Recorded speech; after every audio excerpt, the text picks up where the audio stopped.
আসসালামু আলাইকুম ওরহমতুল্লাহি ওয়াবারাকাতুহ। মহান আল্লাহ তাআলার অশেষ রহমত ও দয়ায় আশা করি আপনারা সবাই ভালো আছেন।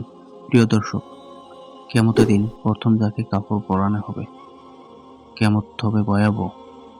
ভয়ঙ্কর এই দিনের মানুষ বিনা কাপড়ে উঠবে। এই দিনের ভয়াবহতা এত বেশি হবে যে সবাই নিজের হিসাব ও চিন্তায় অস্থির থাকবে। কেউ কারো সহযোগিতা করবে না। এমনকি কার কি হাল বা অবস্থা হবে তাও উপলব্ধি করতে পারবে না। কিয়ামতের দিন মহান আল্লাহ তার প্রিয় বান্দাদের কাপড় পরাবেন। কিয়ামতের ভয়াবহতা ও কাপড় পরানোর বিষয়টি কোরআন সুন্নাহ এ সুস্পষ্ট উঠে এসেছে। কিয়ামতের দিনের ভয়াবহতা সম্পর্কে মহান আল্লাহ তাআলা ঘোষণা করেন, সেদিন আমি আসমানসমূহকে গুটিয়ে নেব, যেভাবে গুটিয়ে রাখা হয় লিখিত দলিল পত্রাদি। যেভাবে আমি এই প্রথম সৃষ্টি সূচনা করেছিলাম, সেভাবেই পুনরায় সৃষ্টি করব। ওয়াদা পালন করা আমার কর্তব্য, আমি তা পালন করবই। এই দিনে ভয়াবহতা ও কাপড় পরানোর বিষয়টি হাদিসের একাধিক বর্ণনায় এভাবে উঠে এসেছে। হযরত ইবনে আব্বাস রাদিয়াল্লাহু আনহু বর্ণনা করেছেন, রাসূলুল্লাহ সাল্লাল্লাহু আলাইহি ওয়াসাল্লাম বলেছেন, নিশ্চয়ই তোমাদের হাসর করা হবে নগ্ন পা, নগ্ন দেহ ও খৎনাবিহীন অবস্থায়।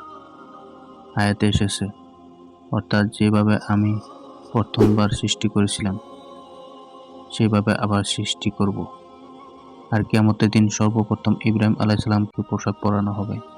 হযরত ইবনে আব্বাস রাদিয়াল্লাহু আনহু বর্ণনা করেছেন, আরশের ডান দিকে ইব্রাহিম আলাইহিস সালামের জন্য একটি কুরসি আনা হবে। এরপর তাকে এমন উন্নত পোশাক পরানো হবে যা মানুষ ঘাড় উঁচু করে দেখবে। কেননা হযরত ইব্রাহিম আলাইহিস সালামকে সর্বপ্রথম কাপড় পরানো হবে। তিনিই ছিলেন একমাত্র নবী যাকে কাফের সম্প্রদায় উলঙ্গ করে অগ্নিকুণ্ডে নিক্ষেপ করেছিলেন। তাই আল্লাহ তাআলা এর প্রতিদান হিসেবে কিয়ামতের দিন তাকে সর্বপ্রথম কাপড় পরানোর এই মর্যাদা ভূষিত করবেন। কিয়ামতের দিনের ভয়াবহতা হবে খুব বেশি। হাদিসে পাকে প্রিয় নবী এমনটি বর্ণনা করেছেন, রাসূলুল্লাহ সাল্লাল্লাহু আলাইহি ওয়াসাল্লাম বলেন, আল্লাহ তাআলা কিয়ামতের দিন পৃথিবীকে মুষ্টিবদ্ধ করবেন ও আকাশমণ্ডলীকে গুটিয়ে নিজের ডান হাতে রাখবেন। হযরত আয়েশা রাদিয়াল্লাহু আনহা রাসূলুল্লাহ সাল্লাল্লাহু আলাইহি ওয়াসাল্লামকে এই আয়াত তথা কিয়ামত সম্পর্কে জিজ্ঞাসা করেছিলেন, যদি জমিন মুষ্টিবদ্ধ থাকে এবং আসমানসমূহ তার ডান হাতে থাকে, তাহলে মানুষ কোথায় থাকবে? তখন রাসূলুল্লাহ সাল্লাল্লাহু আলাইহি ওয়াসাল্লাম বলেছিলেন, তারা জাহান্নামের পুলের ওপর থাকবে। অন্য বর্ণনায় হযরত ইবনে আব্বাস রাদিয়াল্লাহু আনহুমা বর্ণনা করেছেন, কিয়ামতের দিন আল্লাহ তাআলা সপ্ত আকাশকে, তাদের অন্তর্বর্তী সব সৃষ্টি বস্তুসমূহ এবং সপ্ত পৃথিবীকে তাদের অন্তর্বর্তী সব সৃষ্ট বস্তুসমূহ গুটিয়ে একত্রিত করে দেবেন।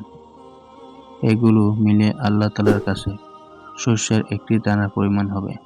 আল্লাহ তাআলা মুসলিম উম্মাহকে কিয়ামতের ভয়াবহতা উপলব্ধি করে দিনের সঠিক পথে চলার তৌফিক দান করুন। ভয়াবহ এই দিনে আল্লাহর সাহায্য ও উত্তম পোশাক পাওয়ার তৌফিক দান করুন। আমিন।